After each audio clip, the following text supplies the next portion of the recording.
Hey, good morning, Eastern Oregon, and welcome to this October 31st version of AM Live on EOA, your connection to Eastern Oregon. And all of our content is available on EOA.network. That takes you to a link tree where you can find all of the locations of our content. Yeah.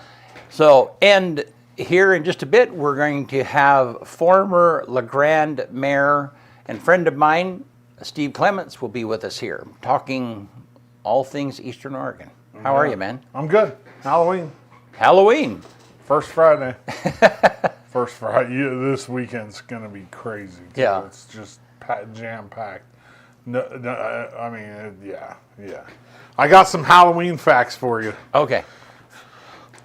Did you know in America, 40% of people believe in ghosts? 4 out of 10. Huh. That's Okay. great. That's a lot. That's a lot. You believe in ghosts, PC? Yeah. I mean, I believe that there are spirits that roam around now. Yeah? I mean, I don't know. I'm a religious person, so I believe in the Holy Spirit. Well, but yeah, that's completely different. No, I don't. I guess I don't know. And it's kind of funny because you've asked me questions. I mean, yeah, because this ghost kind of fit into aliens, Bigfoot. Yeah, that category. Yeah, and so, yeah. I'm so you not don't believe in ghosts? Nah, I don't think so. I don't believe in ghosts in the traditional way, where it's like, there's these spirits and they hang around a place and haunt people and so. I mean, I spent the night out at Hot Lake. Yeah. Back when it was vacant and stuff? I mean, it was creepy, but I'm pretty sure all the noises were like naturally occurring. Something was happening. Yeah, creaking, pigeons. There was a lot of pigeons out there. Yeah. But I mean, nothing that like completely made me like freak out. Yeah. Tanya and I watch a show on TV. It's a sitcom called Ghosts, and that's kind of interesting. Huh. Yeah. 13% of Americans believe in vampires. Huh. Okay. 13, that's like over 1 in 10 people. Like, seriously? Yeah. A vampire? No. But boy, I tell you, that lore has made a lot of money with movies over. It's true. And TV shows. Yeah. The largest Halloween parade in the U.S. is in New York. It draws 2 million spectators and over 70,000 costumed participants. Wow. 70,000 people. That would be a lot of pictures. That'd be great for taking pictures. Yeah. I like Halloween pictures. Is a pumpkin a fruit or a vegetable? It's a vegetable. It's a fruit. Really? Yeah. Yeah. It starts as a flower and has seeds. Huh. That's what a designates a fruit. Is that what designates a fruit? Yeah. Interesting. Yeah. I mean, it's kind of sweet. Like some people, you eat it in a pie. I don't know. Did you? I'm not a big pumpkin dude. And a tomato is a fruit also, right? If it starts as a flower and has seeds. Have you seen that quote of a guy? I mean, he's an athlete and he's talking about wisdom. And he said, wisdom is knowing that a tomato is a fruit. No. Intelligence is knowing that a tomato is a fruit. Wisdom is knowing not to use it in a fruit salad. Yeah. Halloween falls on a full moon every 19 years. Oh. Every 19 years we get a full moon. Adult Americans spend an average of $108 a year on Halloween. $108, and that goes into every adult. This. Okay, yeah. Well, on average, yeah. Okay. And that moves into this. Halloween generates $12.2 billion in 2023. $12.2 billion.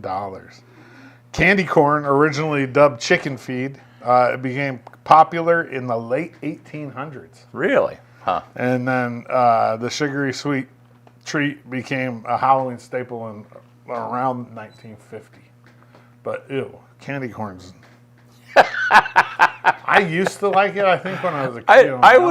I would love to see your checklist of things like nope, not It's not really that long. I mean, no, but it's very. It's very specific. Yeah. It's either I'm a texture person. it's either I kind of like it or I'm a texture person. That's why. Like it's like tomatoes. Like it's texture. It's not the taste. I mean, but candy corn. yeah, the texture. It's weird. Okay. Like I don't like weird textures. Okay. I don't like thin gravy. Oh, if it's hot. Ugh. No. Nope. All Yeah, right. that's all. That's it. Okay. Yeah, Halloween 2024. All right. What time's the parade? 5?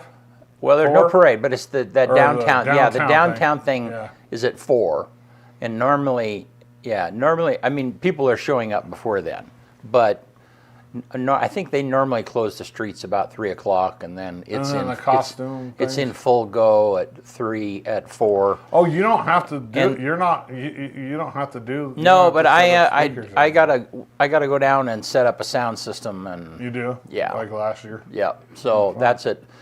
So normally it's at the corner of Depot and Adams is the costume Yeah. contest. I'll be down and there that'll be. taking I think that happens normally at 5:30. Then by 6, people are rolling stuff up and leaving. Well, we'll know here in a few minutes if it's supposed to rain or not. Do. Yeah. That's never fun. All right, you want to do sports? Let's do it. All right.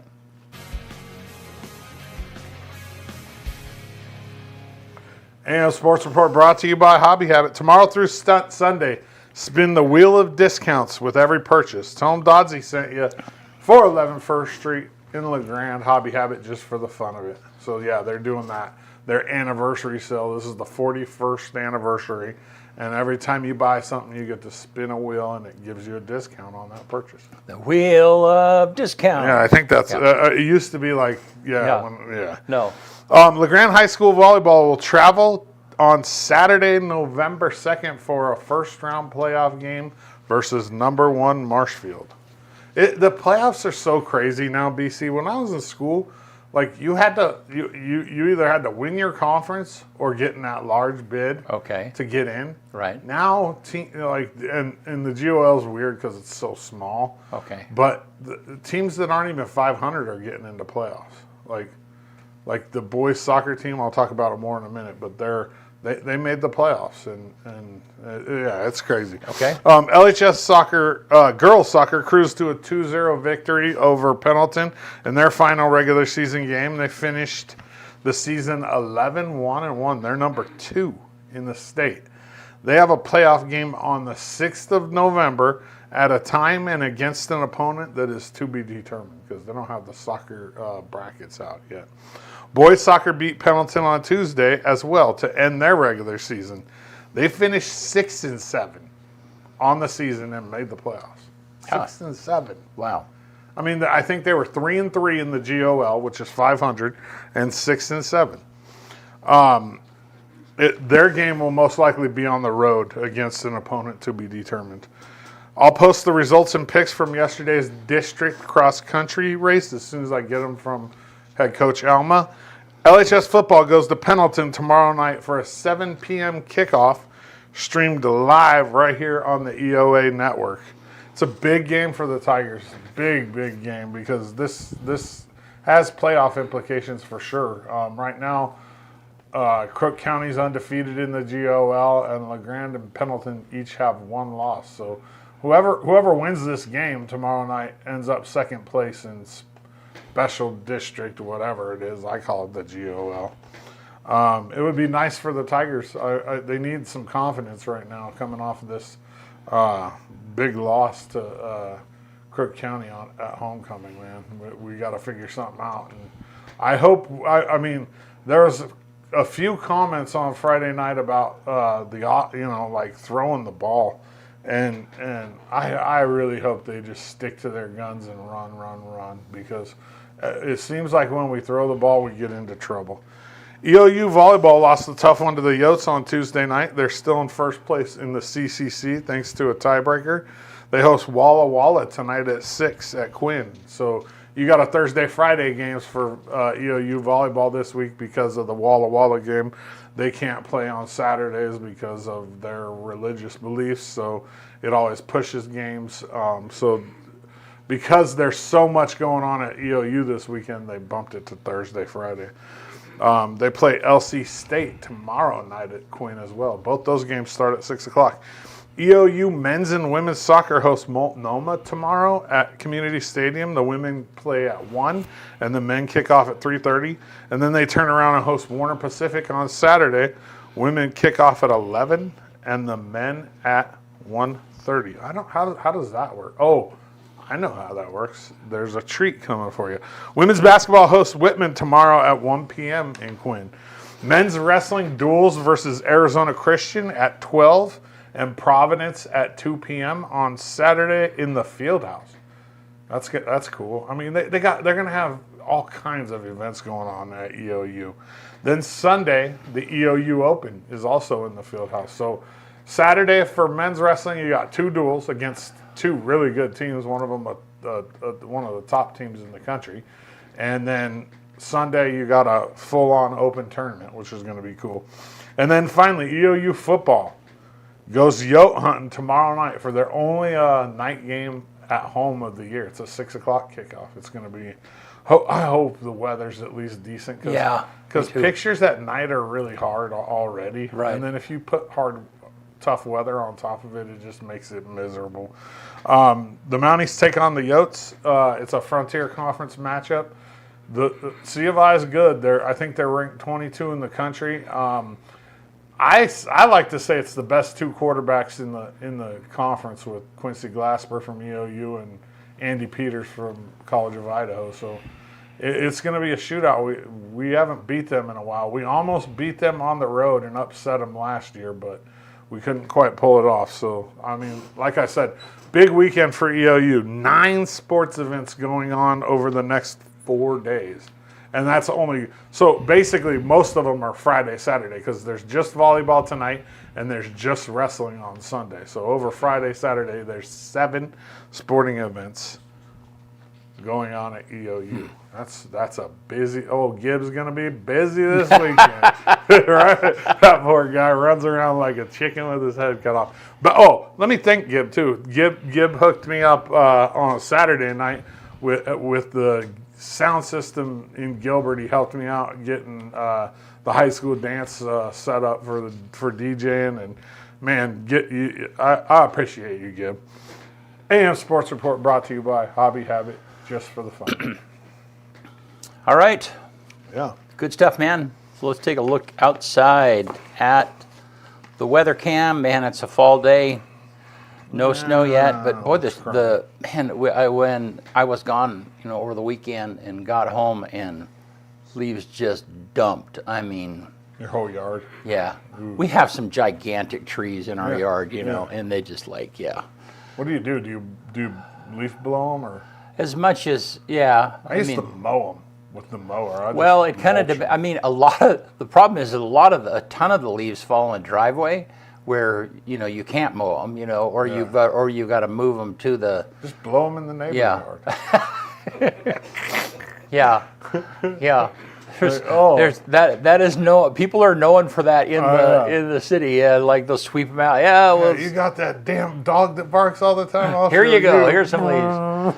But I mean, we have so many of them. It's like and it's hard to get them picked up before they get so wet that you can't pick them up. When they're wet, it's miserable picking them up. Yeah.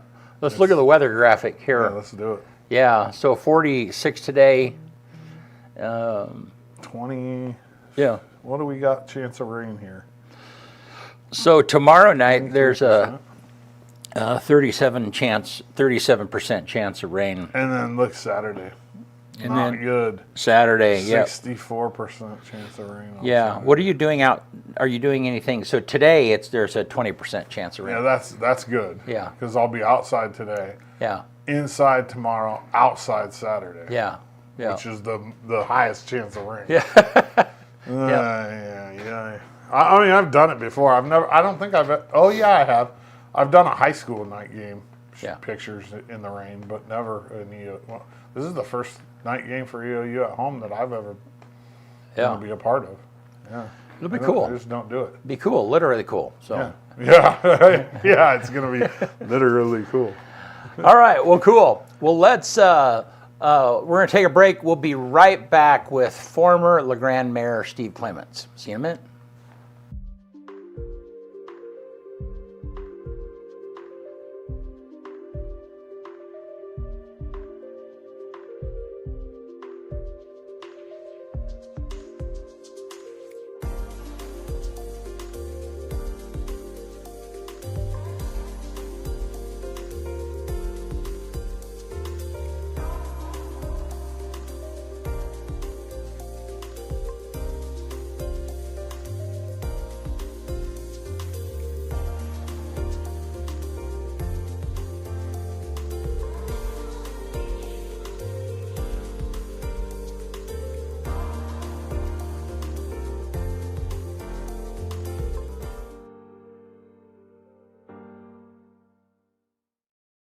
That's perfect.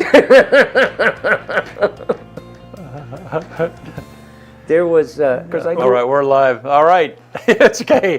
Hey, glad you're back. Thanks. Glad you're here with us. Thanks. Do you believe in vampires? I don't believe in vampires, but What about ghosts? I do believe in ghosts. You do? I do. And here's why. And it's a physics thing. First law of thermodynamics. It says Okay. Energy can't be created or destroyed. It just can be changed into a different form. We're energy. Right? Okay. Something happens to So that. something happened to us. Okay. I don't know what happens. Does it dissipate? Yeah, it No. goes to heaven. I'm That's not, what- well, it could be absorbed into a greater energy piece. I had an experience. Have you ever had? That's what I was going to I ask. had an Have you had a experience when I first-hand was experience? very, very young. I was in my teens, early teens. My mother passed away when I was 13, and I used to dream about her a lot, like vividly dream about her. But one day when I was in my early teens, I came out of the shower, and you know how the mirror gets fuzzy? Yeah. And I was drying my hair, and I looked in the mirror, and she was staring right at me. And that freaked me out. How old were you? I was about 14. Were you on drugs? No. Just making sure. No. I mean, it was, and you know, it had an impact on me. Yeah. You know, and it's like, and it was really emotional. And I said, can imagine. I said, I love you, but don't do that again, please. Yeah, you scared the crap out of me. And it's never happened again. What about aliens? You know, the universe is big enough, and the probability is that there's another race form. of people out there. I believe in aliens. I just don't know that unless they've come up with some way to, literally warp the space so they can travel faster than the speed of light, things are just so far away. All right, last one. Bigfoot. Groove on, man. I don't know what to think about that one. You would think with a number of people out in the woods. Yeah, out in they the would have forest, saw something. there'd be more recording of it. But who knows? There could be something out there. If there is a Bigfoot, they're the world champion of hide and Hiding. seek. Yeah, for sure. Yeah. I mean, they're hiding wherever they live. And They're hiding they're- anything that you could leave behind, bodies, Yeah. feces, everything. Yeah. So what do you think about the Loch Ness monster, that type of thing? Have you followed any of that? Look at what they did with giant squid. They didn't really believe those things existed, but they're so deep in the ocean and so few. There's not a lot of record of them. Right. Is there some big old critter that lives in a great big lake that's deep Possibly. and but with technology that they can look underwater and see stuff? Didn't they think there was one in Wallowa Lake? They called it the Loch Ness of Wallowa Lake, and it ended up being a sturgeon. Yeah, I think I remember hearing something about that. And somebody told me that there's like underground water channels that can get you from the Columbia to Wallowa Lake somehow. I don't know how that's possible.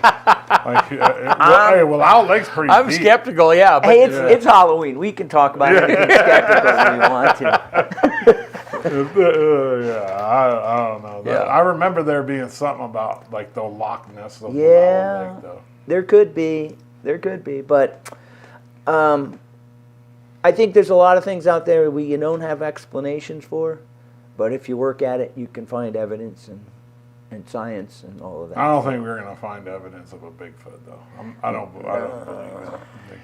Even that one video from years back in the 60s. There's a bunch of them, but I think I know what one you're talking about. And Yeah.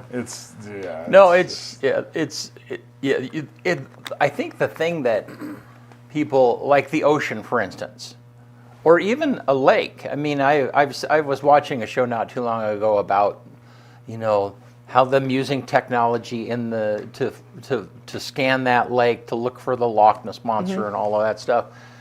I mean, it's just vast. I mean, it is, and the ocean in some ways is another planet that we have not discovered. And yeah, it's deep. Right, there's places that we'll never see. Right, and so and when you just think about that, it's Yeah.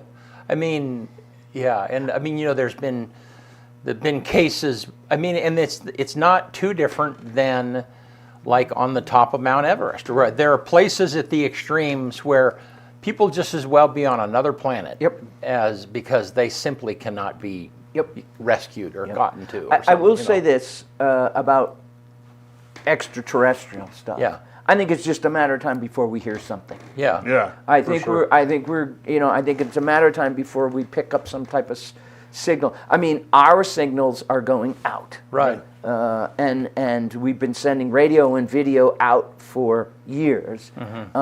At some point, maybe somebody's going to hear it, and they're going to, send something back. But it'll be a while. Speaking of the ocean, Yeah. they're constantly finding new species, right? We hear Right, about it all yeah. the time. According to scientific estimates, we've only discovered 5% of the ocean. That's crazy. And we're still finding, Yeah. it's like, so what is down there? Like, man. Well, it's an environment you can't breathe in real easy. Well, yeah. Right? You got to have some way to get down. There's this thing called pressure. Yeah. Well, yeah, it is not unlike going to Mars. I mean, as far as the complexity and being there and Yeah. All right, well, we'll talk about something a little more local now. Yeah, let's do that. LeGrand, Eastern Oregon. Yes, yeah. yes. So, I don't know that Steve, how did you get to LeGrand? I don't know that I know that. By marriage. Where did you grow up at and stuff? I grew up in Rhode Island. Okay. Really? Yes. Wow, okay. I went to University of Idaho. Then I went back to the East You're Coast. a vandal? I'm a vandal. I'm also a Hokie. A Hokie? Which is a fighting Tom turkey. Okay. From Virginia Tech. Virginia Tech. Yeah. Okay. Michael Vick. Yep, I went to grad school in Virginia Tech, and I met my wife there. Va Tech. We dated in school, and then I took a job in Canada for a while, and she took a job out here. Okay. And at some point, it was like we either get married and move in together, or we just end this thing. And ending did not seem feasible at the time, or desirable. So I came out here in June of 1990. Oh, okay. Moved in, and do you remember? It's a little green space now. It's off behind where the Bobolink is. There was a white building there. It used to be a mortuary, but they had converted it into apartments. Oh, yeah. Yeah, talk about ghosts. Yeah, talk about ghosts. So I lived in there for a couple of 3 months, and then we had a rental, and then we bought a house, and we settled down here, raised a son. Okay. And I'm not going anywhere. So now so when did you start working for EOU? Talk about that a little bit. That was in about 98. Okay. 98. Before that, I worked for OSU Extension Service Okay. as an extension forester, and then I was doing computer work and support for the Extension Service regionally, and that leveraged into a job at the IT department at EOU. And after about 7 or 8 years of that, somebody said, "You got a PhD, don't you?" I said, "Yeah." And how would you like to be on the faculty? I said, "Sure, I'll do that." And let me tell you, I had not been in a classroom for 9 years. It was a rough start. No, it was longer than that. It was longer than that. That was almost 17 years I hadn't been in a classroom, and it was a rough start. But I swung into it. And What'd you teach? I taught corporate finance, principles of finance, and then all that computer stuff I did. I taught management information science and computer applications. Yeah, so that's why when we were problem solving the other day, you knew where the switch was. You knew where. Yeah, I mean, and I had not known that part of you. You know? I did a lot of IT stuff. I still do. I still play with computers. Yeah. And they're pretty self-maintaining now. I mean, Windows is a whole lot stable. Yeah. It was not. One of the things we used to do pretty regularly is we call flush and fill. Windows after Windows 98 and Windows, I think there was one called a MMT. Anyway, it's been a while. It would just the computer would just start to slow down, and we would take all the data off it. This was before networks. Take all the data off it, and then reinstall Windows, and that was a flush and fill. I did probably 5 or 6 of those a week, Wow. and revitalized the system. Yeah, So what was your doctorates in? forestry economics. Wow. That's why I taught finance. Forestry economics. Net present value, reading balance sheets and income statements, analysis of financial ratios, all that kind of stuff. Wow. It was a lot of fun. I really, really liked that. Do most people with that PhD just become professors? Yes and no. A guy that I worked with at Virginia Tech, he had a PhD in forestry economics. He went to work for Weyerhaeuser. Oh, Okay. Yeah. Well, that makes sense. Yeah, and in their corporate headquarters. But there's only so many people that can work for warehouse, right? I mean, Well, and there were just so many people that had forestry economics degrees. When I was at the University of New Brunswick in Eastern Canada for 3 years, and we had a meeting of the Canadian Association of Forest Economists, CAFE, we call ourselves. And there were about 10 people in the room. And that was the late 80s. So Canada at that time did not have a lot of official forest economists. They had a lot of ag economists who did forestry work. Okay. Anyway. So then, well, how did you get involved in being a mayor and the city council, and when did you make that transition, and why? Naive. I think it was like 1992 or 93 or something like that. And by God, I wanted a sidewalk on both sides of every road. Oh, okay, that was your thing. That was my thing, and I wanted paved streets, Right. And I waded into that, and I think I spent. I thought I'm going to just go in slow, And Right. Carl Pitcher was on the council. I remember Carl. Yeah, Carl, and he was in a two-year term. Okay. And that term came up, and it had nothing about Carl. It was all, I thought, I'm going to try this. It's 2 years. If I don't like it, I can step out. Yeah. What year was it? 92. 92. And I spent $50 on an ad in the paper. And I think I lost by 80 votes. Okay. That was pretty close. It was, at that time, people didn't run campaigns for city. Right, yeah. Then, so I lost. No biggie, and the following April, Sue Hatois, whose husband worked at EOU, she and her husband moved out of the area. I'd opened a position on the council. At that time, appointments, empty vacant seats on the council were done by the council. So I threw my hat in. And because I had run in the fall and done so reasonably well, the council felt that was good enough to put me on count. Cool. Put me in the seat. And it was, Who was the mayor at the time? Who was the mayor at the time? At that time, mayor, I think it was Di Larson Hill. It was Di. Mayor was appointed by the council. So Yeah, there were back- five. There were back five. then. Yeah, there were 5 council positions, and I was on the council that put forward a charter change in '96, I believe it was, to '96 or '97. I can't remember. To change from 5 to 7, and then elect the mayor. I think that's what it was, and I was reelected when that new charter went back into play. So since we're here, let's talk about the charter change that's on the ballot right now from the and that came as a recommendation from the city council. It did. It did. I don't know if I've got it all right. And if what you don't, I think I probably can help Okay. you with. So. If as I understand it, first and foremost, councilors, 3 council positions, not the mayors, 3 council positions will be eliminated, and when there's an election, the top 3 vote getters will be appointed.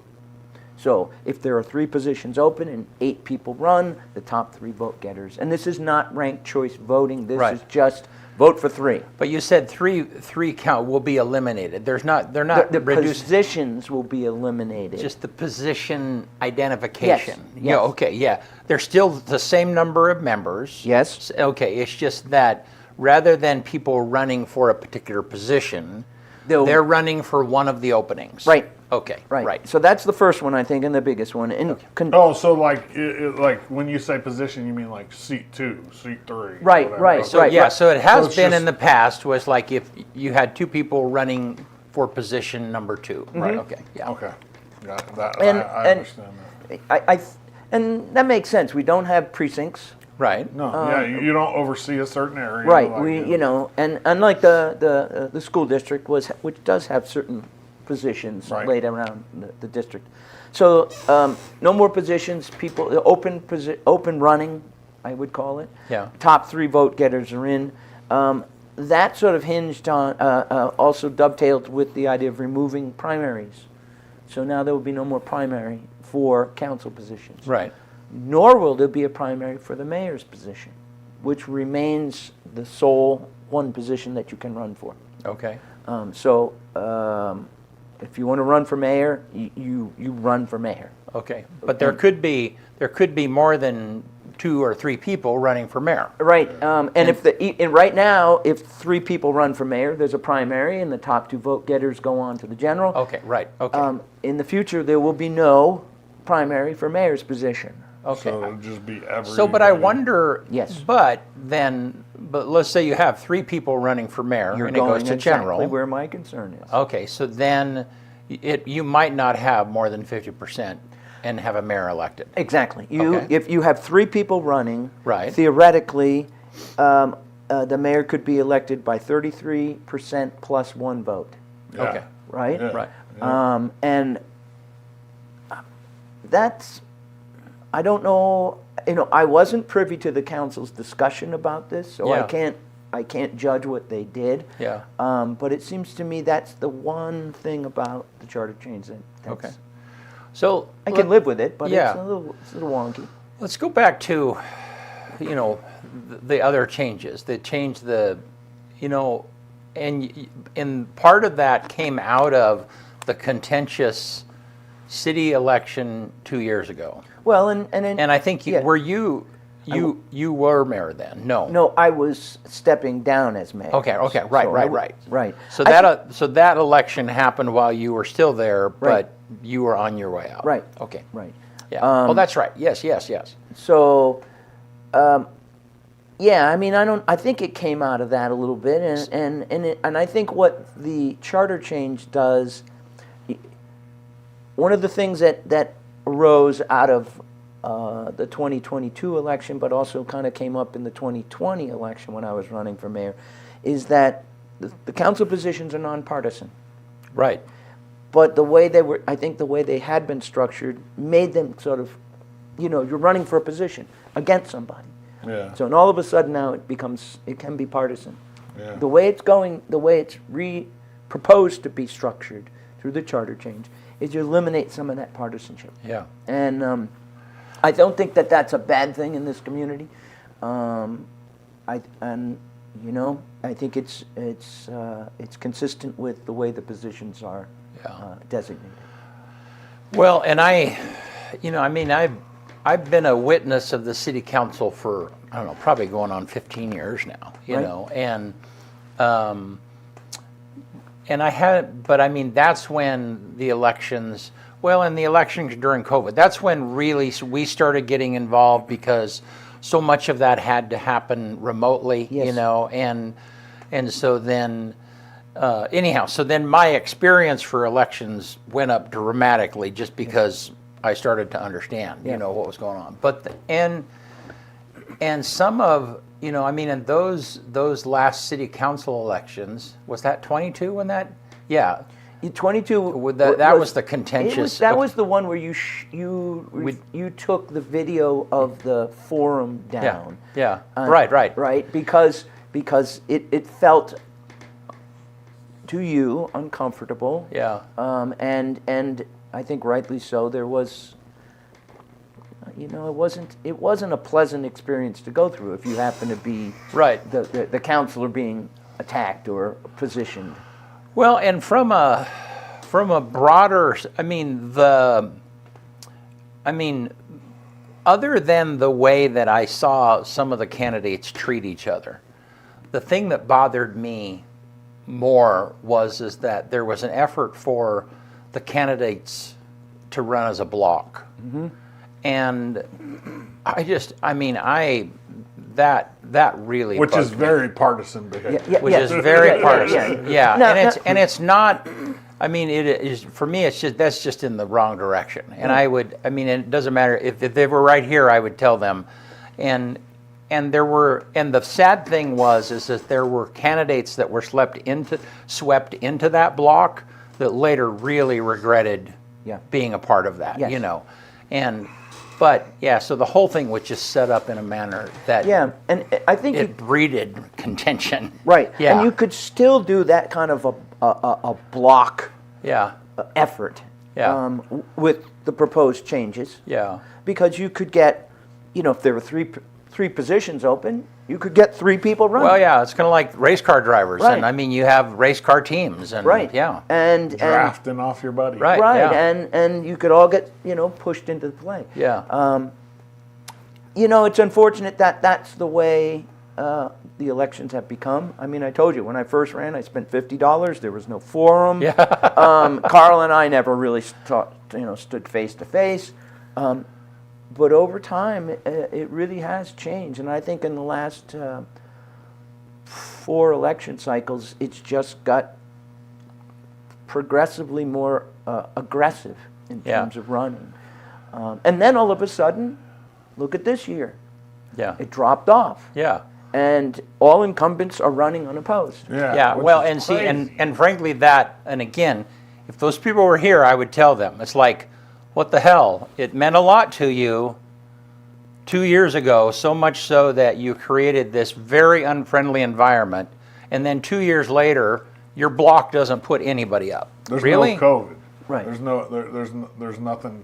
Yeah. There's Right. nothing big going on right Yeah, now. but I mean, and I would tell you, if you're out there running on the fact that COVID was bad for everybody, okay, and you are going to rescue them somehow from some other disaster, it's like I am just, that is just disingenuous. I'm super disappointed in that, and nobody liked COVID.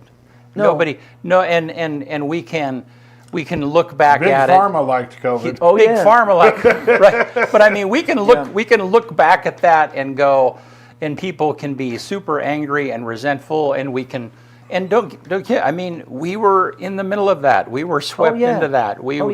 And we were very much in the forefront of getting COVID information and sharing information with the community. We became a clearinghouse for that kind of stuff. Nobody invested more money or time in doing that than us. Yes, and I'm really appreciative, because there were several times you covered all of our council meetings. Yeah.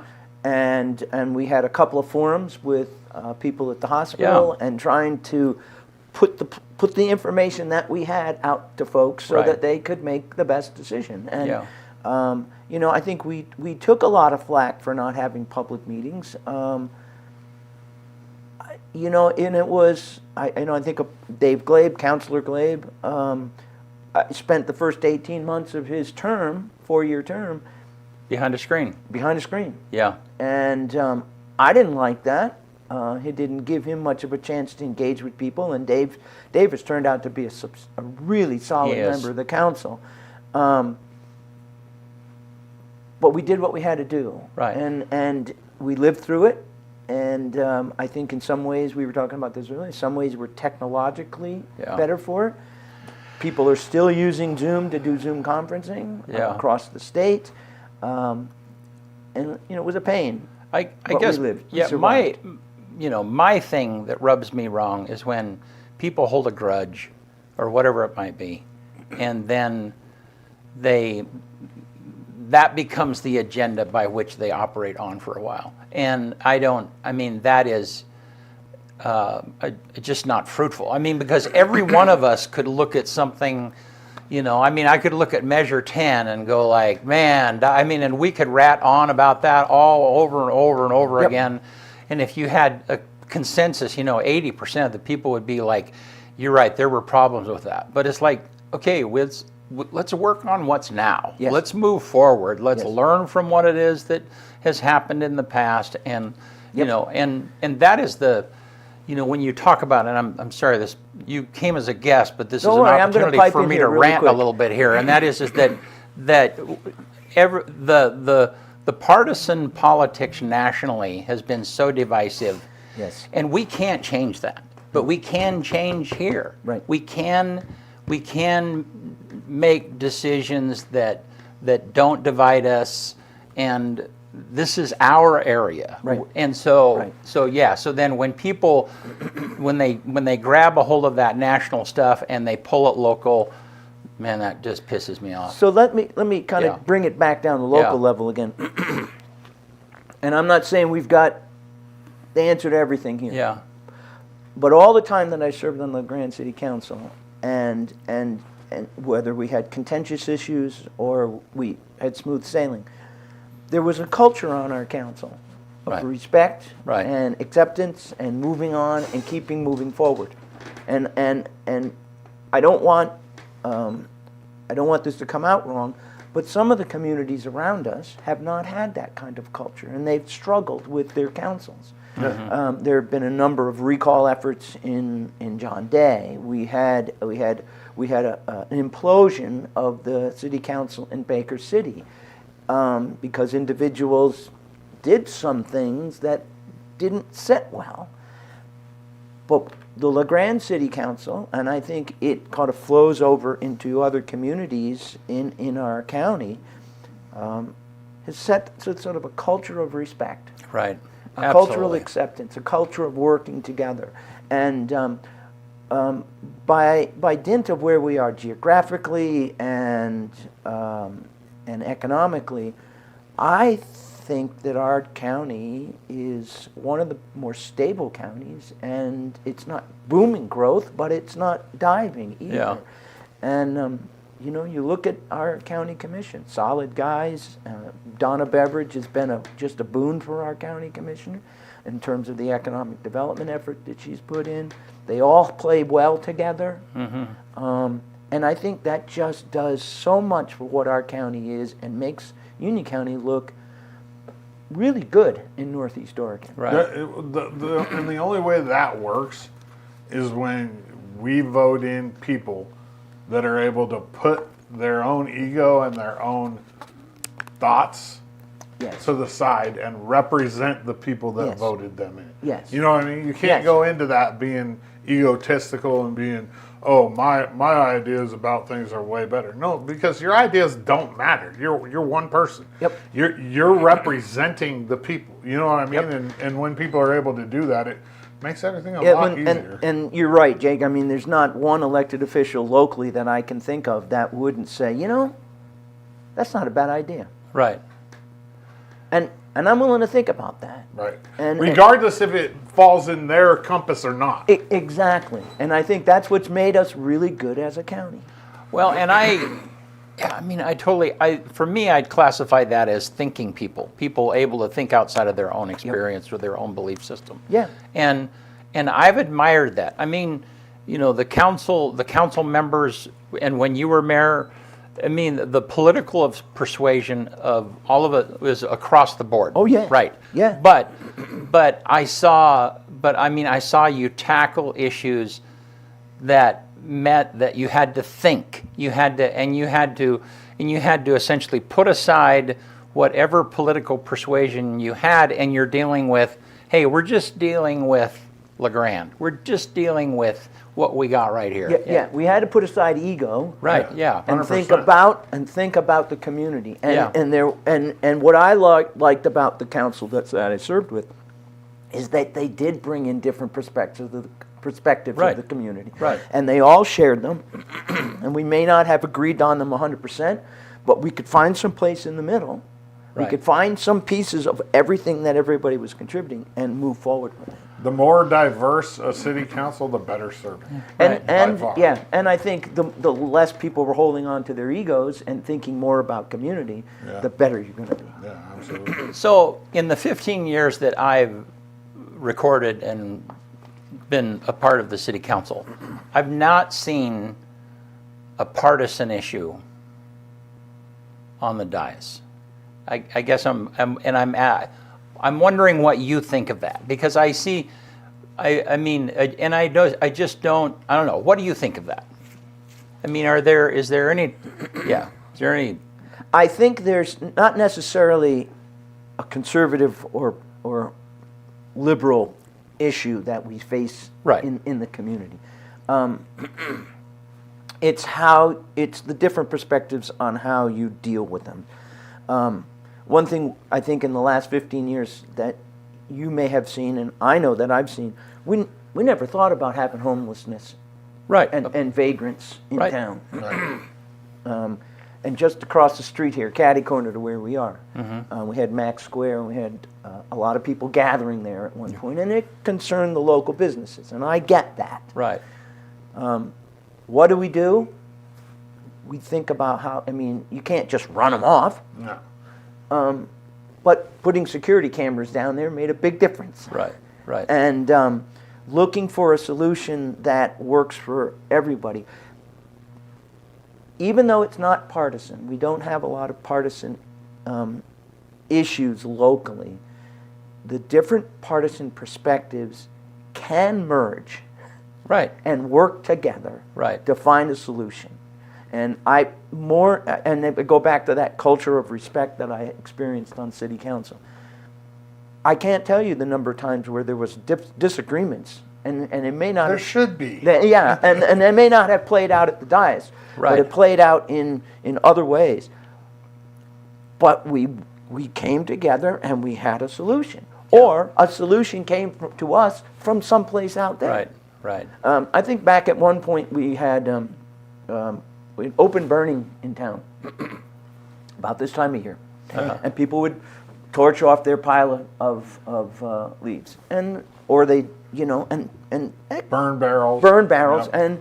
and we needed a solution, and it was it was $10. It started with a $10 permit that you had to go get from the fire department. If you didn't have the permit and you got turned in, and the engine showed up at your house, well, that wasn't a good thing.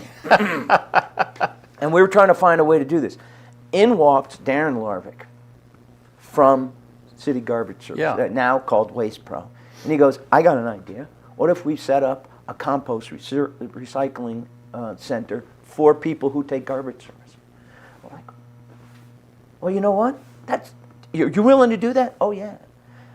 And now we have people taking most of their yard debris to the MRF.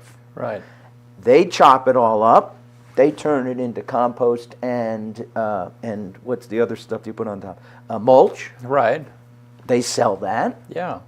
And we had a solution. Burning has just about disappeared. Right. Yeah, you don't see it. You don't see it very hardly much at all. anymore. But Yeah. you used to. You used to. You did. You don't, yeah. and you don't see it anymore. And that was pretty contentious on the council at the time. Yeah. And in walks Darren with a solution, and now we've achieved something that we didn't think we'd ever have. So let me put you on the spot a little bit. But you're really well. Talk to me about marijuana. Tell me the history of and why we are where we are, and maybe where you think that we're going to be in the future. As far as I understand, we still have a moratorium in place for recreational dispensaries. Okay. We do. The And why did that? Go back a little bit. How did we get to that spot? I mean, the initiative was passed, and so it's just dumped on everybody, and we got to figure out. And the state decided, I believe they decided that municipalities would have the call. Okay. And I think that started with the medical dispensaries. And as I remember, That was the first initiative. That was the first initiative. And I think the council, I was not on council at that time. Okay. And I think the council didn't quite understand that they had the right to call that moratorium. And two dispensaries got in. Okay. There was one on Adams, and there was one over by the little plaza area. Yeah. There.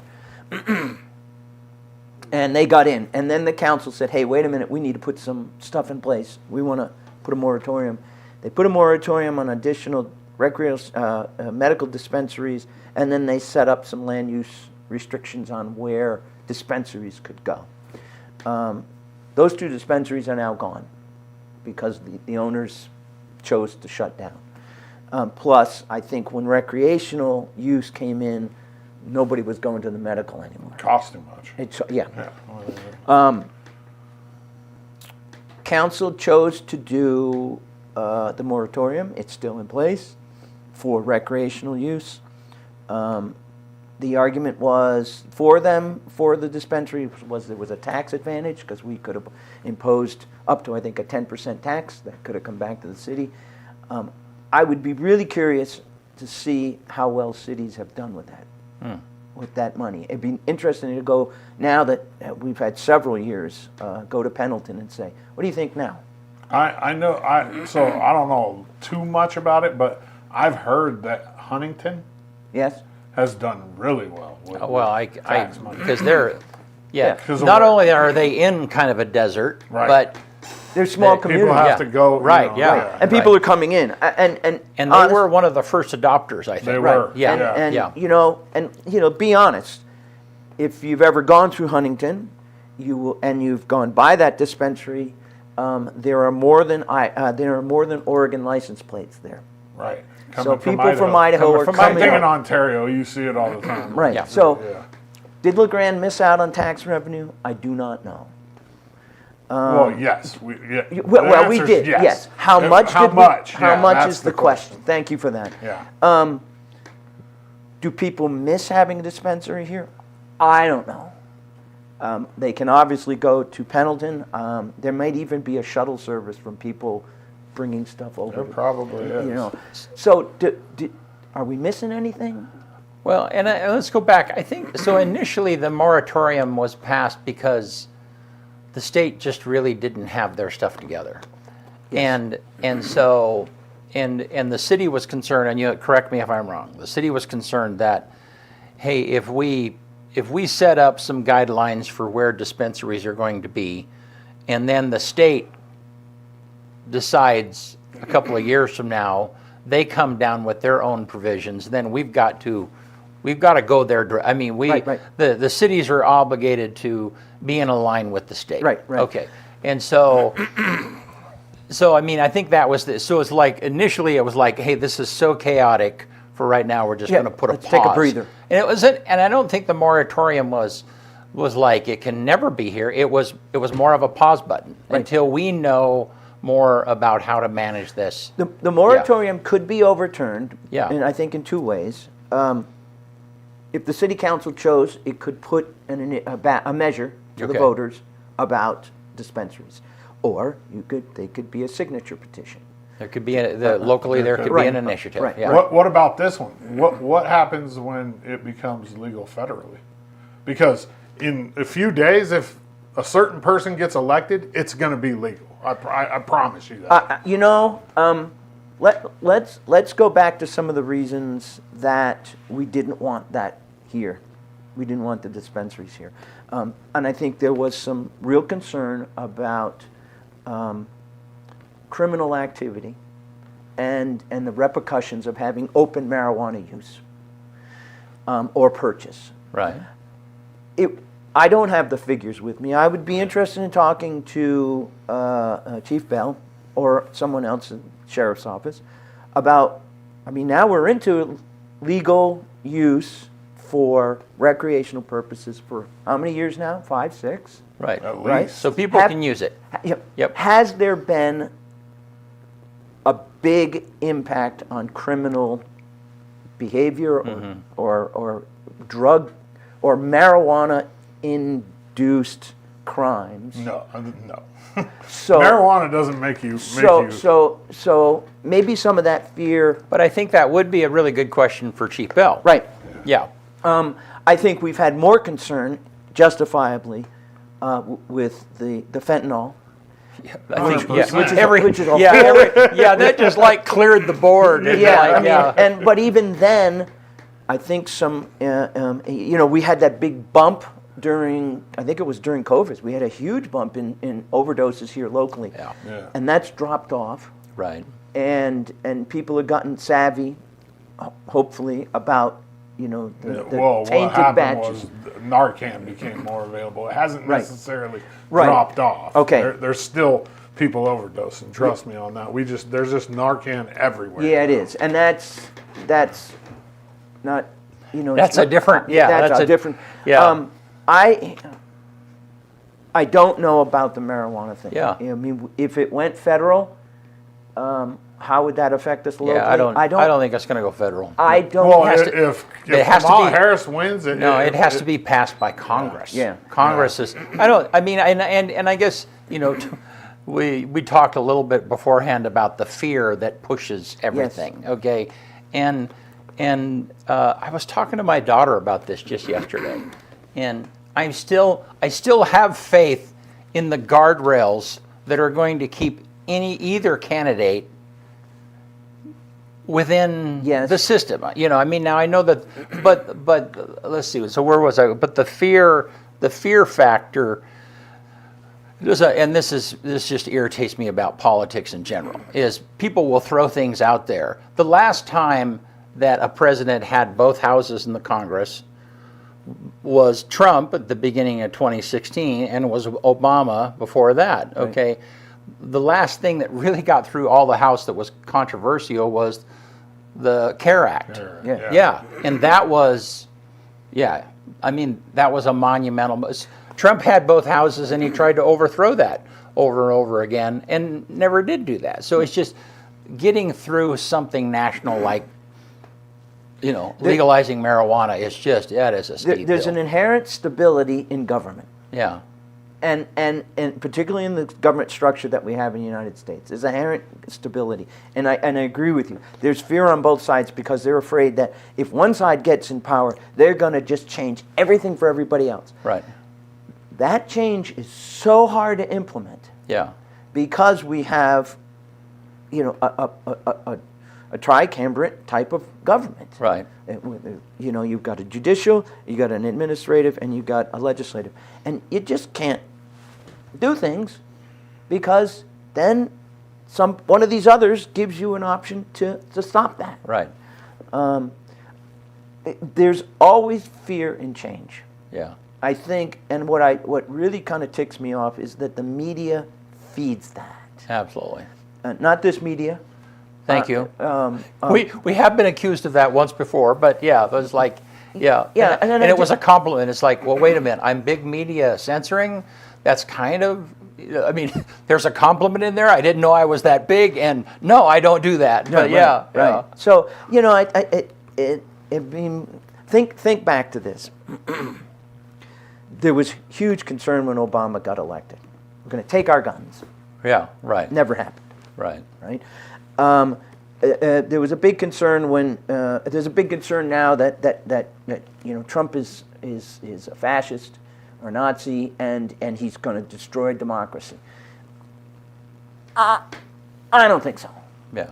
But that's what we're being marketed. But we're being marketed that, Yeah. and that's unfortunate because we're now the algorithms that we get fed information boom those things. Yeah. I like to watch reels on Facebook. I stopped one time when there was a fly fishing reel video, and now 50% of the videos I get are about fly fishing.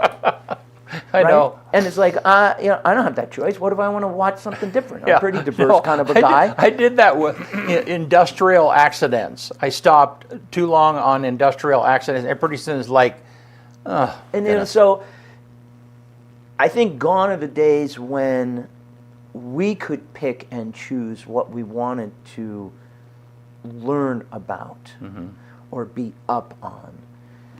And our tastes change over time. Yeah.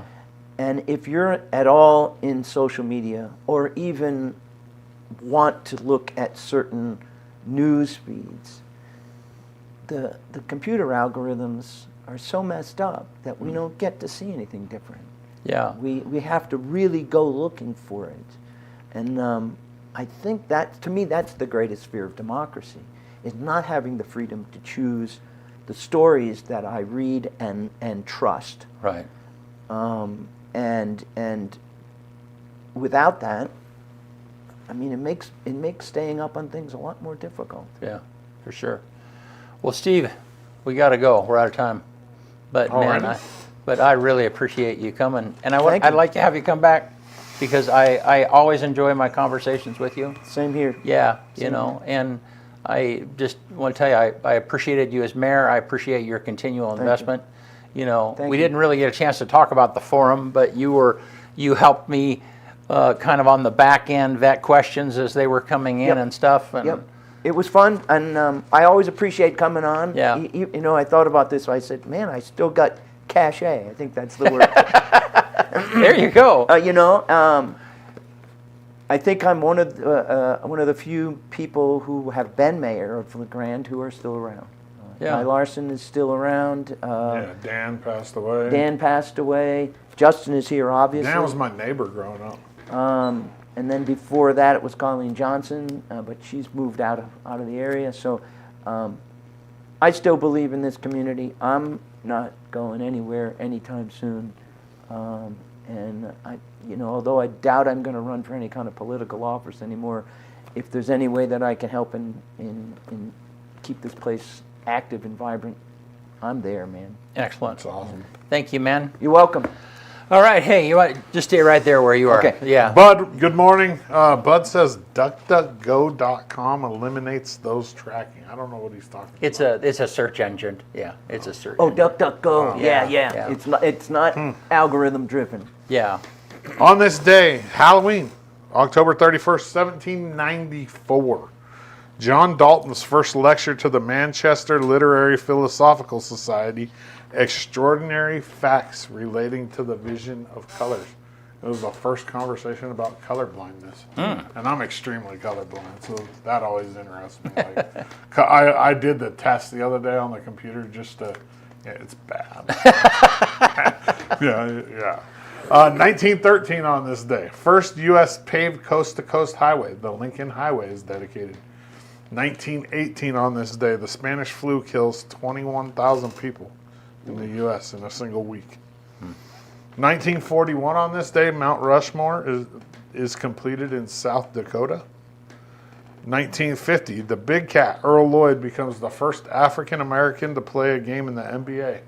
He scored 16 points in his debut for the Washington Capitals. 2008, white paper Bitcoin, a peer-to-peer electronic cash system, is published by Satoshi Nakamoto, who's a fictional character, I think. Nobody knows who it really is. It describes a decentralized peer-to-peer network that could track and verify transactions while producing a transparent, verifiable record. Now, Bitcoin, when it first started out, you could get it for a couple cents a coin. I think right now it's worth around 40 grand. A coin, right around there. 40 grand. Yeah. Could you imagine if you just bought $1 worth? Oh, boy. Oh, yeah. I lose that note. Dang it. Oh, man. I almost did, too. 2022, Taylor Swift becomes the first artist in history to claim all top 10 slots on the U.S. Billboard Hot 100 chart. All 10. All from the same album, Midnights. That's crazy. On this day, the number one song in America in 1984, Caribbean Queen by Billy Ocean. And then the quote of the day for Halloween comes from Elvis Duran. Halloween is not only about putting on a costume, but it's about finding the imagination and costume within ourselves. One more time. Halloween is not only about putting on a costume, but it's about finding the imagination and costume within ourselves. Interesting. Yeah. Yeah, I kind of like that. Yeah. I mean, Halloween is really important to a lot of people. You know, there's people that go all out. There's a lot of people actually, you know, and I like it. I'm not an anti-Halloween dude. I don't like the commercial part of it per se, but I like seeing kids dress up and be happy. Yeah. And, Me too. I like seeing kids cool. dress up, and I love the way the downtown businesses Yep. cater to that. And then you have a safe, confined environment for the kids. We used to run amok.